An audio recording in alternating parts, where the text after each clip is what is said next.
Mesdames, Messieurs, bonjour et bienvenue dans cette édition de 13 heures au Bénin dans le sommaire. À l'invitation d'un fils du terroir, Wilfrid Léandre-Rongbédi est allé échanger avec la jeunesse de la localité de Togo sur l'usage qu'il faut désormais faire des réseaux sociaux pour ne pas tomber sur le coup de la loi. À l'occasion, des sujets d'actualité ont été abordés au cours de cette séance qui a eu lieu à la maison des jeunes de Togo.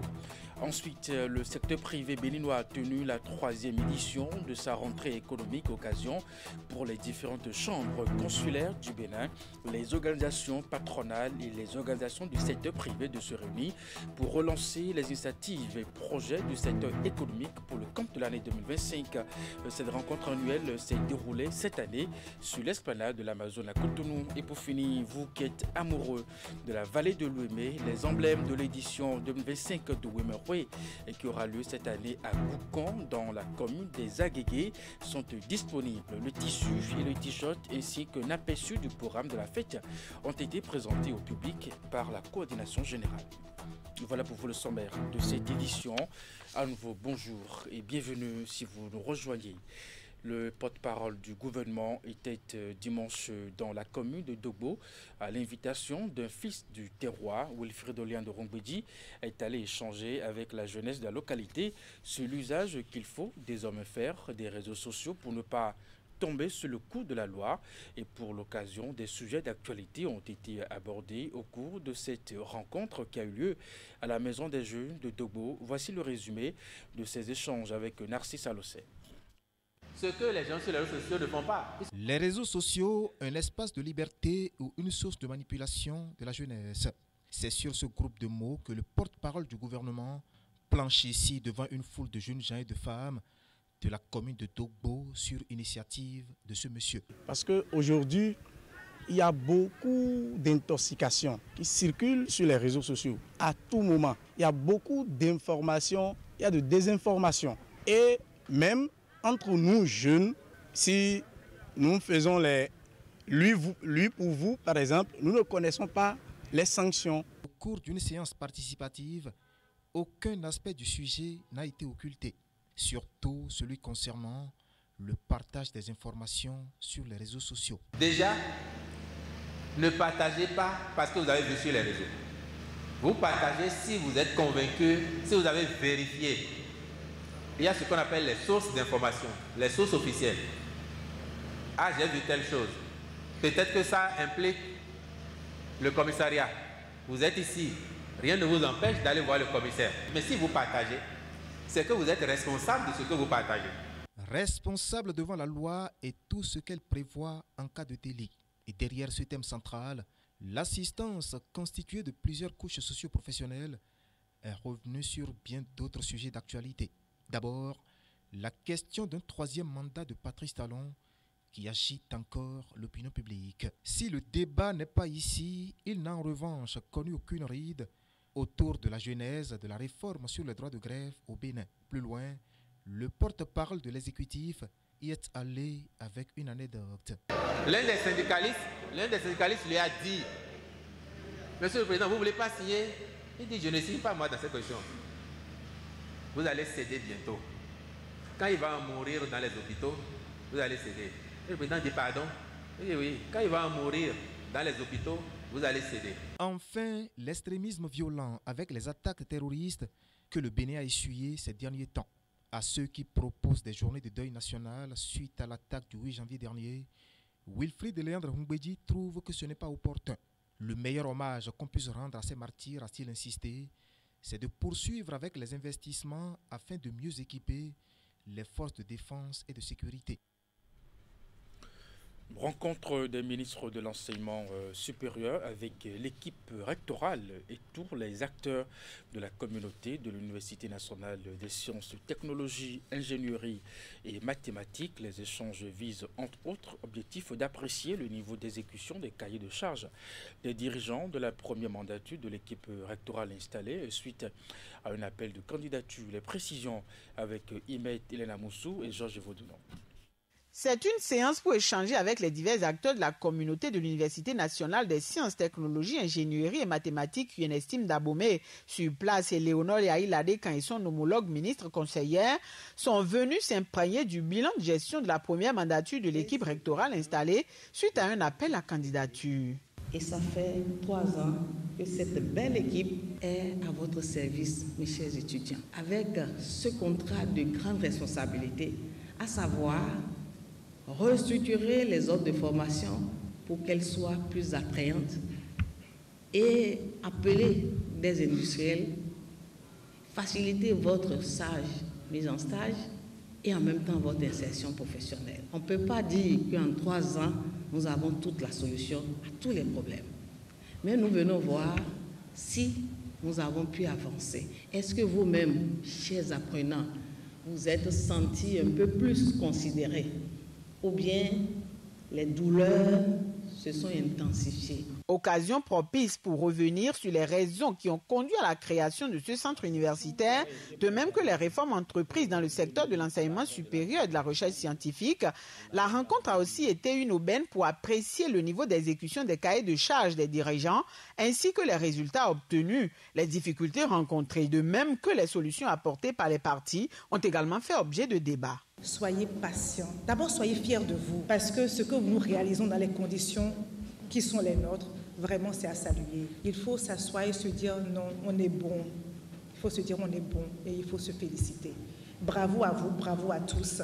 Et dans la résilience, nous allons répondre un à un à tous les problèmes qui se posent à nous et dans les plus brefs délais. Au bout de longues heures de discussion, des engagements ont été encore pris, de nouvelles orientations données. Chacune des parties a été appelée à jouer convenablement sa partition pour la poursuite de la dynamique en cours et pour l'atteinte des résultats escomptés.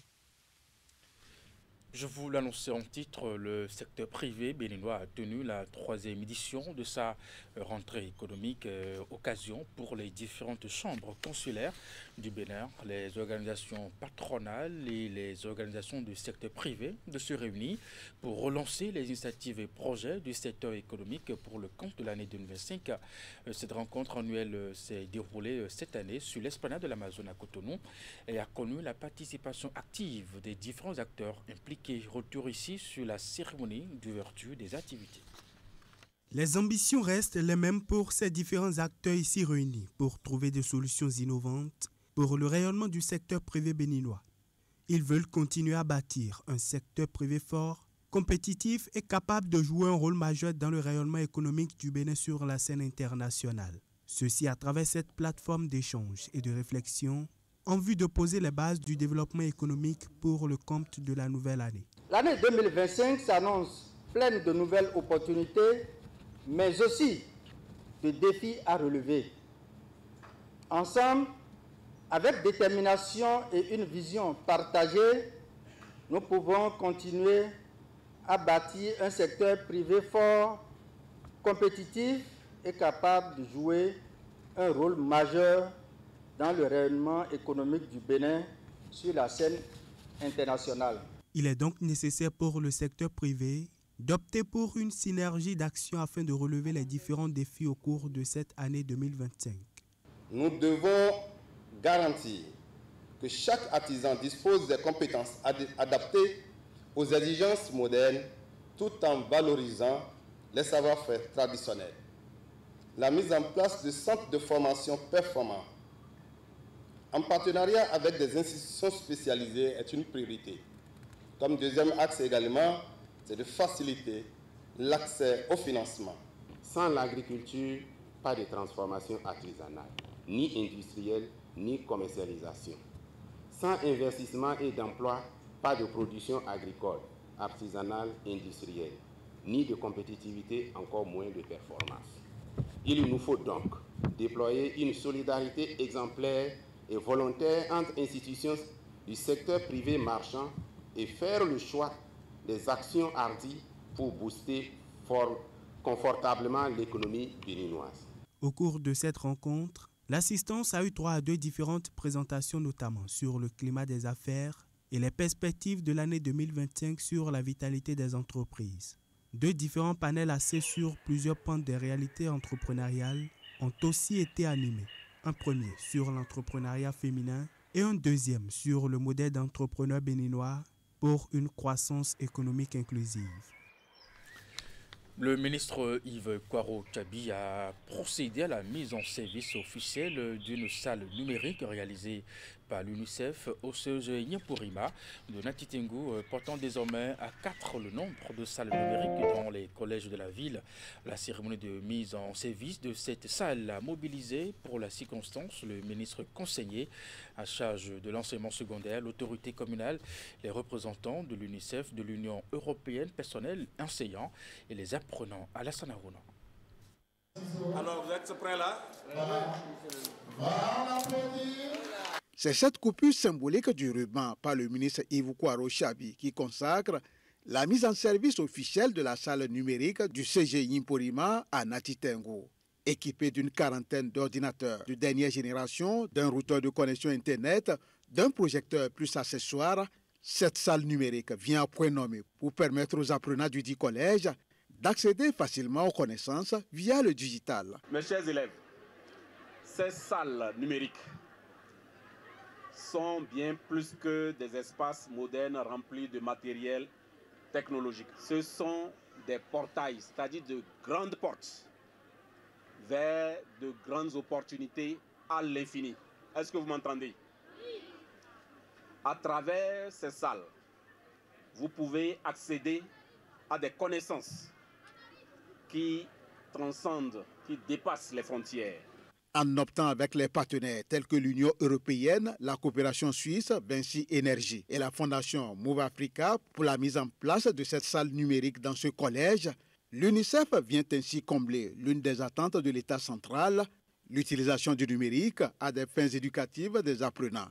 La digitalisation est devenue plus que déterminante pour le développement du capital humain de qualité. Ces salles d'apprentissage numérique permettront de réduire les inégalités à l'enseignement en fournissant aux élèves, notamment les plus démunis, aux enseignants, des ressources pédagogiques diversifiées, interactives et accessibles, même dans les zones les plus reculées. L'Union européenne est fière de sa contribution en faveur du droit de l'égalité des chances des enfants du Nord du Bénin, qu'elle soit leur religion, et afin de leur offrir un socle commun de connaissances et de valeurs partagées qui forment la cohésion nationale. Avec la mise en service de cette salle numérique qui porte à 4 le nombre de salles numériques dans les collèges de la place, c'est un grand pas qui vient d'être franchi dans la digitalisation du savoir en milieu scolaire au Bénin. Au nom de tous les bénéficiaires, le maire de la ville va remercier l'UNICEF et ses partenaires pour leur geste avant d'inviter les apprenants à une utilisation rationnelle du matériel mis à leur disposition. Dans la suite de cette édition, parlons cadre de vie à présent. La Société des infrastructures routières et de l'aménagement du territoire, SIRAT, a procédé à la réception provisoire du lot 2 des travaux financés par la Banque européenne d'investissement. C'est dans le cadre du programme d'assainissement pluvial de la ville de Cotonou PAPC, un projet initié par le gouvernement pour lutter efficacement contre les inondations récurrentes à Cotonou. Les précisions dans ce compte rendu de Ouliat Sanoussi, Henri Ganti, présenté par Esther Tofa. La ville de Cotonou franchit une nouvelle étape dans la lutte contre les inondations. Après 31 mois d'exécution, les travaux réalisés dans le cadre du lot 2 du programme d'assainissement pluvial de Cotonou sont réceptionnés de façon provisoire. Ce sont 3376 mètres linéaires de rues et 6614 mètres linéaires de collecteurs construits dans les quartiers de Delokbo, à Bokiko, Misessin, Benokbo, Sodiatime et autres. Essentiellement, ce qui a été réceptionné, c'est des travaux de construction de collecteurs, puisqu'on a parlé d'assainissement pluvial de Cotonou. Mais dans le même temps, on a réceptionné des travaux de réalisation de voiries pavées. Donc il y a des chaussées pavées, des trottoirs, ainsi que des caniveaux latéraux. Il y a également l'éclairage que nous avons mis en place, l'éclairage solaire. Ça apporte de la sécurité là où nous avons travaillé. Et vous avez vu que partout où nous sommes passés, il y a eu plantation d'arbres. Les travaux sont financés à près de 12 milliards de francs CFA par la Banque européenne d'investissement BEI. Ils permettront une meilleure gestion des eaux pluviales et une amélioration de la mobilité des personnes et des biens dans les zones concernées. Ce qui saute aux yeux, c'est d'abord le changement qu'on observe dans les zones que nous avons parcourues. Depuis le carrefour Sobebra, en passant par Séné-Concorde, jusqu'au nouveau pont, de part et d'autre, des zones qui étaient jadis verdâtres, complètement inondées. Aujourd'hui, c'est vraiment tout heureux que nous les avons parcourus, non seulement à pied sec, mais avec des niveaux d'aménagement très très satisfaisants. Je pense que le PAPC a pris les dispositions idoines avec une répartition de responsabilités entre la mairie d'une part, la SGDS de l'autre, et même le projet pour que les ouvrages que nous livrons aujourd'hui à l'utilisation publique, que ces ouvrages-là soient véritablement bien entretenus et conservés dans le temps. Cotonou poursuit ainsi sa métamorphose grâce au gouvernement et à ses partenaires. Mais en attendant, les populations sont invitées à avoir du respect pour le bien public qui contribue à leur mieux-être et à une ville durable. Et puis nous restons avec le même ministère, revue du plan de travail annuel au ministère du cadre de vie et des transports en charge du développement durable. Le personnel s'est mobilisé pour faire le point des actions effectuées courant l'année 2024, identifier les infrastructures et surtout dresser les perspectives pour 2025. Les travaux se sont déroulés en présence du ministre conseiller aux infrastructures, à la gouvernance locale et au cadre de vie, Jacques Ayadi. Cette séance de travail du personnel du ministère du cadre de vie et des transports est axée sur des objectifs bien précis. Faire le point de la mise en œuvre des recommandations issues de la dernière revue du plan de travail annuel et surtout dresser un bilan global à fin décembre du PTA 2024 du ministère. Au 31 décembre 2024, le budget du secteur cadre de vie et transport est globalement exécuté à 79% en termes d'exécution physique, 109% en termes d'engagement et 108% en termes d'ordonnancement.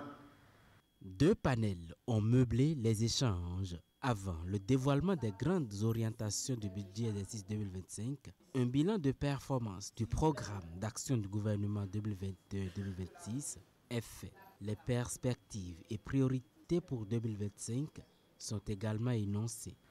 Cette revue de performance, qui fait le bilan de la gestion 2024, vise à analyser les résultats enregistrés au cours du dernier trimestre, mais globalement sur toute la gestion 2024, pour identifier les causes des écarts entre les réalisations et les prévisions et trouver les approches de solutions pour améliorer le niveau d'exécution du PTA de l'exercice 2025 que nous venons d'entamer.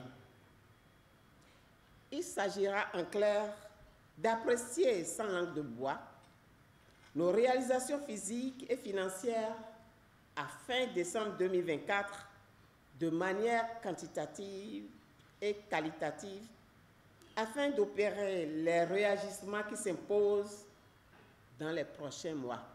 Pour l'exercice 2025, plusieurs défis restent à relever pour davantage impacter le cadre de vie et faciliter le transport des personnes et des biens. À l'ouverture des travaux, les grandes réalisations de l'année 2024 ont été rappelées. Avant de prendre congé de vous, pour les amoureux de la vallée de l'Ouémé, justement, sachez que les emblèmes de l'édition 2025 de Ouémé-Roué, qui aura lieu cette année à Goukan, dans la commune des Aguégués, sont disponibles. Le tissu et le t-shirt ainsi qu'un aperçu du programme de la fête ont été présentés au public par la coordination générale. Voici les détails avec, bien entendu, notre équipe à Porte-Nouveau. L'emblématique fête de retrouvailles des fils et filles de la vallée de l'Ouémé, dénommée Ouémé-Roué, reprend droit de cité après la petite pause de l'année dernière. Pour l'édition 2025, c'est la commune des Aguégués qui accueille les manifestations. Et comme il est de coutume, les emblèmes de cette fête sont présentés au public à quelques jours de l'événement. Et voilà le tissu de Wemekwe Aguégué 2025 qui est derrière moi. Voilà les t-shirts devant moi, la casquette est là. Wemekwe, ce n'est pas pour les fils de la vallée seuls. Wemekwe, c'est pour tout le peuple béninois. Wemekwe, aujourd'hui, est allé à l'international. Donc c'est normal de présenter le tissu, de présenter les t-shirts, les casquettes. Donc officiellement, le tissu est mis sur le marché et tout le monde peut s'en approprier. Wemekwe, ce sont les retrouvailles, le brassage entre fils et filles de la vallée de l'Ouémé, des discussions sur le développement de la région, la promotion de l'artisanat et la découverte de la cuisine du peuple Ouémé. Selon la coordination générale de Wemekwe, tout est mis en œuvre pour offrir une très belle fête aux participants. La commune des Aguégués est prête pour accueillir la 15e édition de la fête Wemekwe. Je voudrais également rassurer que toutes les dispositions sécuritaires sont déjà prises en lien avec la police républicaine de notre pays pour que la fête se passe très bien dans la commune des Aguégués. Vous verrez des choses que vous n'avez jamais vues depuis qu'on a commencé cette affaire il y a 15 ans. Je remercie aussi tous les artistes qui sont déjà prêts pour animer la scène de Wemekwe du début jusqu'à sa fin. Wemekwe édition 2025, c'est du 19 au 23 février sur la terre ferme de la commune des Aguégués.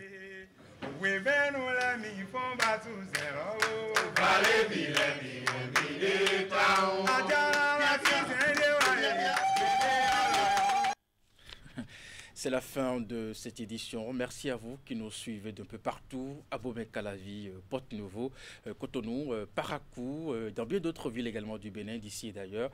Très bon suite des programmes à vous sur Canal 3 Télévision. À 19h30, la grande édition de la soirée. Portez-vous bien et à très bientôt.